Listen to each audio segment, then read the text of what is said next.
Le but de cette capsule est d'harmoniser notre vision globale de l'évaluation des apprentissages et de répondre aux nombreuses interrogations. Avec quels critères doit-on évaluer les compétences? Les critères se retrouvent dans le cadre d'évaluation du ministère. Comment la progression des apprentissages peut m'aider? Elle m'indique quand et quel savoir je dois enseigner d'un cycle à l'autre. La dynamique de création est un processus qui aide l'élève à créer des images personnelles et médiatiques. Cette dynamique présente dans la progression des apprentissages permet à l'élève de commenter son expérience de création en faisant ressortir les apprentissages, les stratégies et les moyens qu'il a utilisés. Lors de la phase d'ouverture, l'élève recherche plusieurs idées et il choisit les codes visuels qui vont traduire le mieux son idée. À l'action productive, il fait des essais techniques avec des matériaux et des outils. Lors de la phase de séparation, l'élève réfléchit afin de décider si sa réalisation est terminée ou si elle doit être poursuivie. Il me semble que cette dynamique de création est une excellente stratégie pour aider l'élève à réfléchir sur sa façon de créer et une façon de mieux réussir.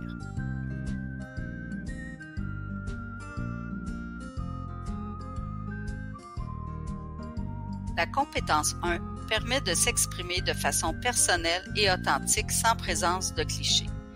Elle permet à l'élève de traduire sa perception du réel et de développer sa créativité. Le message est subjectif. Il peut donc y avoir des interprétations différentes d'une même image. Je ne dois pas oublier de présenter et d'expliquer à mes élèves le ou les critères d'évaluation que j'ai choisis pour ce travail. Par exemple, dans cette proposition de création, j'avais une intention pédagogique de faire explorer certains concepts du langage plastique à mes élèves. J'ai donc choisi le critère « Efficacité de l'utilisation des connaissances liées au langage plastique ». Mais comment vais-je faire pour évaluer la pertinence et les modalités d'utilisation des éléments du langage plastique? Je vais évaluer ce qui a été expérimenté dans ce projet, soit l'utilisation des couleurs, des valeurs, de la ligne peinte. Est-ce que les éléments choisis traduisent bien l'idée de création en lien avec le thème de l'homme et la nature? J'ai pris quelques minutes pendant le travail de l'élève afin de vérifier avec lui comment il espérait répondre au thème. Cela m'a permis de mieux comprendre l'utilisation de certains éléments du langage plastique qu'il a choisi.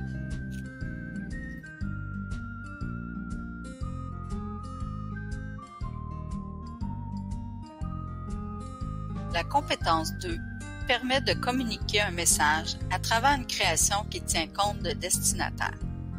Le message doit être univoque et ne permet qu'une seule interprétation.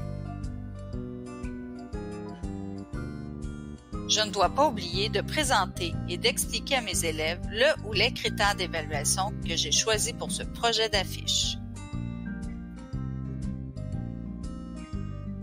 Pour cette proposition de création, l'intention pédagogique est de réaliser un projet d'affiche dans lequel les élèves doivent inclure une expression écrite qui favorise le vivre ensemble. J'ai donc choisi le critère « Cohérence de l'organisation des éléments ». Ce qui est le plus pertinent dans ce projet, c'est de porter attention au mode d'organisation de l'espace.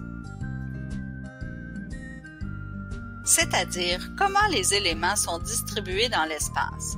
Je vais regarder la relation du texte et des éléments graphiques qui nous aident à bien comprendre le message. De plus, cette affiche sera installée à l'entrée de l'école. Elle saura encourager tous les élèves à débuter leur journée avec un sourire.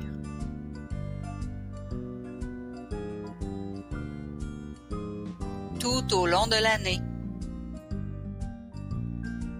Oui, mais j'ai beaucoup de travaux à évaluer pour la prochaine communication au bulletin. Comment faire? Je peux évaluer les élèves lorsqu'ils sont en action pendant la création en choisissant le critère efficacité de l'utilisation des connaissances liées aux gestes transformateurs, aux matériaux et aux outils.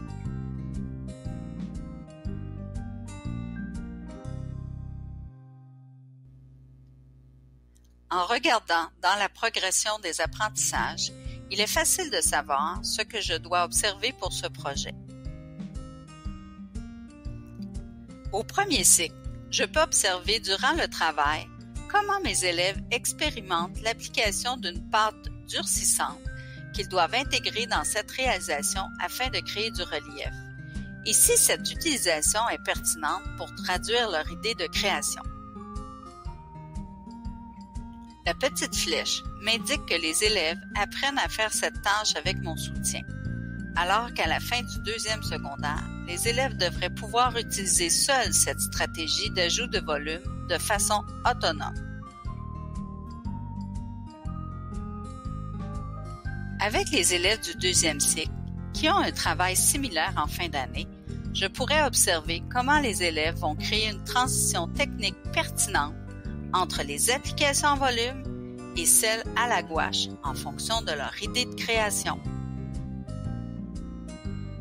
À l'aide d'une grille de consignation, je peux garder des traces des gestes transformateurs, des matériaux et des outils utilisés durant la réalisation et selon mes observations.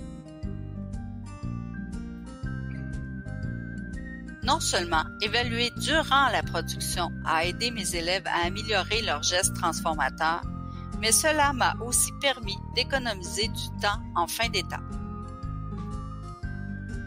Le critère justesse du retour réflexif ne doit pas faire partie des communications au bulletin.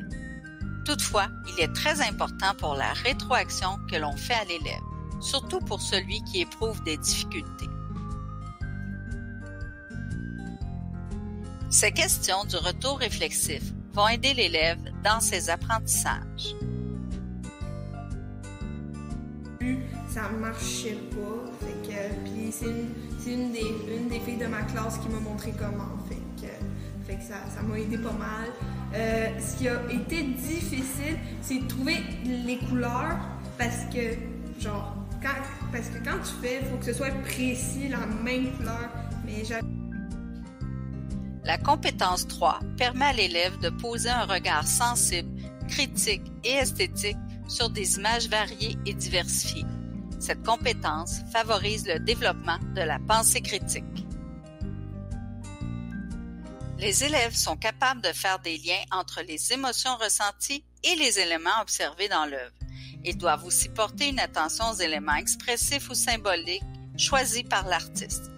Diversifier les façons d'apprécier des œuvres ou des réalisations d'élèves est une pratique gagnante.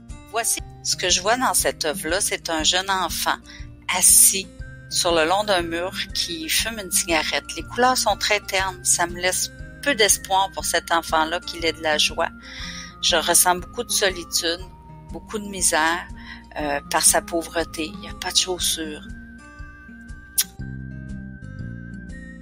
À l'aide d'outils comme un journal d'appréciation ou toute autre forme de document dans lequel l'élève peut écrire, il est possible de garder une autre forme de trace du développement de la compétence de l'élève.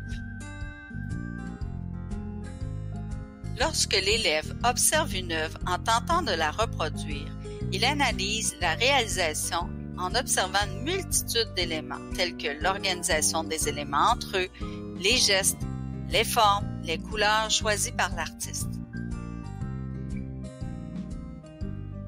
J'ai une idée. Pour mon groupe d'élèves en classe d'accueil, je vais demander aux élèves d'imiter la pose des personnages en leur attribuant un numéro. Cela va leur permettre de nommer les éléments de base avec le bon vocabulaire tout en s'amusant. Dans le cadre d'évaluation, pour la compétence 3, il n'y a qu'un seul critère, pertinence de l'appréciation, et il peut être observé à partir de 3 éléments. Ces éléments sont les liens entre les éléments de l'œuvre et les effets ressentis, les aspects socioculturels et historiques, et l'utilisation du vocabulaire disciplinaire.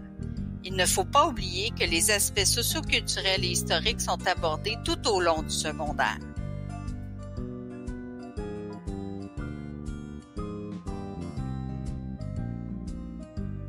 Voici en exemple 3 formes d'évaluation plutôt courantes.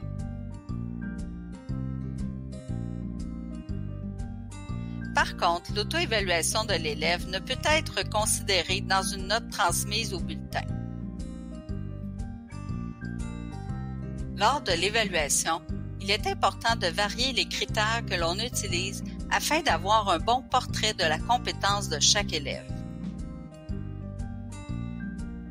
Finalement, il est important d'être rigoureux, juste et équitable dans une démarche d'évaluation, puisque l'élève doit réussir la formation obligatoire en art de 4e secondaire pour obtenir son diplôme. N'oubliez pas de visionner au besoin la première capsule qui vous informe sur les grands principes de l'évaluation en art.